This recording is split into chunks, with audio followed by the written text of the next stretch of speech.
I wanted to have a little chat about being grateful, and in recent weeks and recent months, I've had every cause to be grateful for the staff at Dodgers Vet Clinic.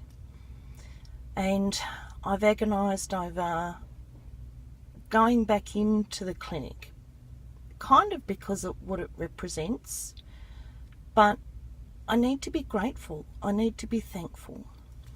So today I've bought a card and I've written in it, "To all the staff who cared for Dodger, thank you. With much gratitude, Wendy and Dodger." And I've bought a little basket of flowers and I'm going to take them up to the clinic and just drop them off and say thank you.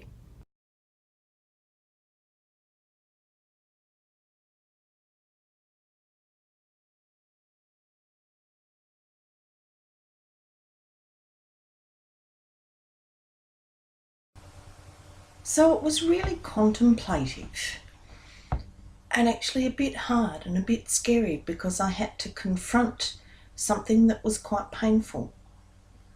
But one of the things that I remembered was that being grateful almost saved my life. When Wayne died, life was really awful. I just wanted to get put into a box and put up on a high shelf and just left. I just wanted to stay in the darkness forever. And I didn't want to live life like that. I spent 4 days lying in bed crying. That wasn't healthy. That wasn't who I wanted to be. I didn't want to be, this miserable, blithering mess. And a girlfriend of mine suggested that I do a daily gratitude. So I would do them and I'd post them on Facebook. And, the first lot of gratitudes were really quite easy. I was grateful for having Wayne in my life. And a lot of these gratitudes were bittersweet, that you can actually be grateful even if something is awful. So I was grateful for Wayne, I was grateful for my family, I was grateful for my health, I was grateful for being able to work, but I was also grateful for the hardships.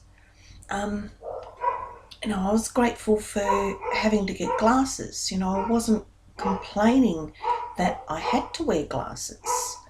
I was grateful because I could now see things, and it flips things on your head. It stops you being a complainer and starts you seeing opportunity.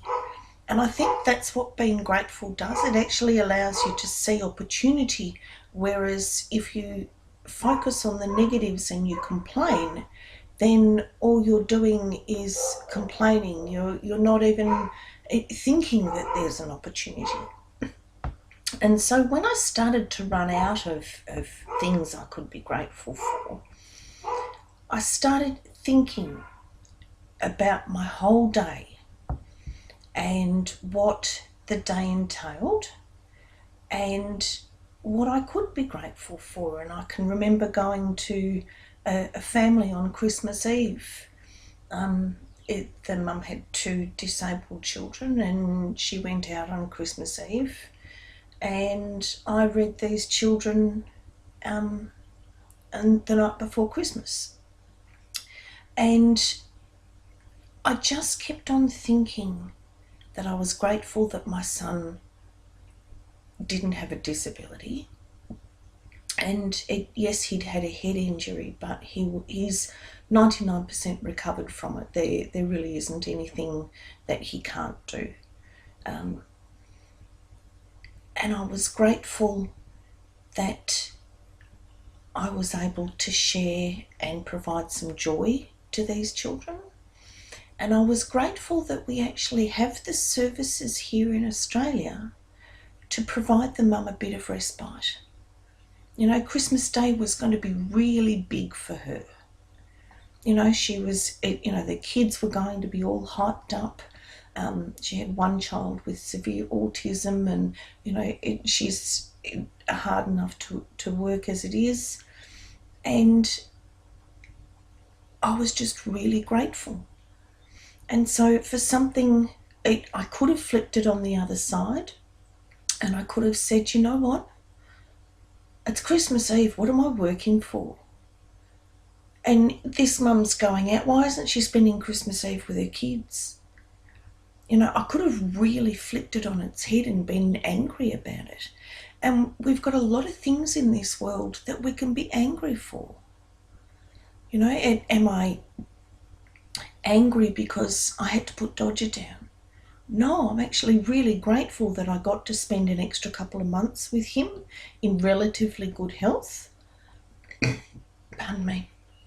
And he had a good death. And he had wonderful care.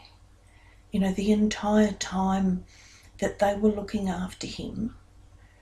The vet that actually put him down, we shed a tear afterwards. She asked me if I was okay, and I kind of said yes, and then I waved my hands in the air and I said no. And then I looked at her and I said, are you okay? I couldn't do your job.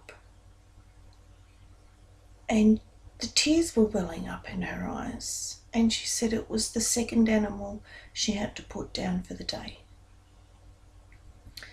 And so I was really grateful for her care and for her to be able to have the intestinal fortitude to do what I couldn't, and the compassion to know that Dodger would only suffer further. And so being grateful sometimes requires us to step into the uncomfortable zone. It requires us to be a little bit uncomfortable. And so here I am turning the corner, the all familiar corner, going down the road, and we turn left and we pull into the vet surgery.